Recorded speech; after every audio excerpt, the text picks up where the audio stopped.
Hello, আসসালামু আলাইকুম। সবাইকে ওয়েলকাম জানাচ্ছি। আজকে কিন্তু খুব মজার এবং কালারফুল একটা ডেজার্ট রেসিপি শেয়ার করব। আর সাবুদানার এই ডেজার্ট রেসিপিটা কিন্তু ডেজার্ট হিসেবেও খুব ভালো লাগে, আবার শরবত হিসেবেও ঠান্ডা ঠান্ডা খেতে খুব ভালো লাগে গরমে। তাহলে চলুন দেখে নেওয়া যাক কীভাবে তৈরি করলাম। আর ফার্স্টেই কিন্তু দিয়ে দিতে হবে ফুটন্ত গরম পানিতেই ১ কাপ পরিমাণ সাবুদানা। আর এই সাবুদানাগুলো কিন্তু খুব ভালোভাবে সিদ্ধ করে নিতে হবে। আর সিদ্ধ করা হয়ে গেলে এমন একটা ছাঁকনিতে ছেঁকে নিতে হবে। এরপরেই এই সাবুদানাতে যে আঠালো ভাবটা রয়েছে সেটা ভালো করে পানি দিয়ে ওয়াশ করে নিতে হবে। আর পানি দিয়ে যদি ভালো করে ধুয়ে নেওয়া হয় না, তাহলে সাবুদানাটা কিন্তু খুবই ভালো ঝরঝরে হয়। আর এটা কিন্তু একদম জমাট বেঁধে যায় না। আর দেখুন কতটা ঝরঝরে হয়েছে।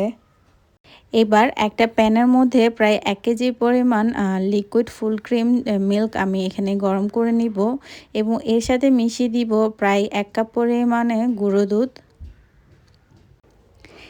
এবার এই পাউডার মিল্কটা খুব ভালোভাবে মিশিয়ে নিব, যেন কোনো রকমের জমাট বেঁধে না থাকে।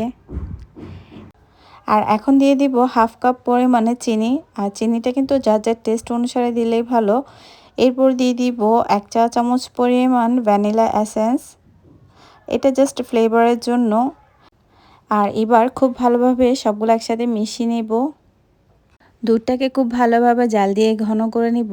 আর যখন কিনা দুধ একদম ঘন হয়ে যাবে, তখন একটা এরকম বোলের মধ্যে ঢেলে দিব আর ঠান্ডা হওয়ার জন্য ওয়েট করব। এবার সব কিছু একসাথে মিক্স করার পালা। আর সিদ্ধ করে রাখা সাবুদানা ফার্স্টে দিয়ে দিলাম।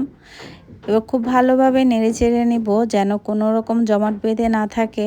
এবার এক এক করে সবগুলো ফ্রুটস মিক্স করে নিব। ফার্স্টেই দিয়ে দিলাম আপেল, তারপর দিয়ে দিলাম কালো আঙ্গুর। আর আঙ্গুর কিন্তু শুধু 2 পিস করে দিয়েছি।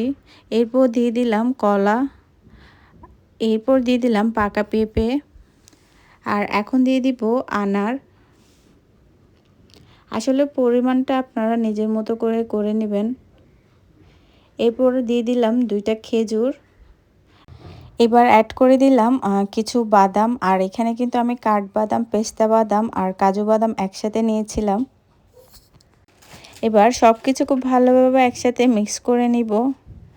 আর মিক্স করা হয়ে গেলে এবার কিন্তু পরিবেশনের পালা। আর এই পরিবেশনের জন্য আমি এখানে নিয়ে নিচ্ছি 2টা গ্লাস। আর এই গ্লাসের মধ্যেই একটু একটু করে দিয়ে দিব সাবুদানার এই ডেজার্টটা।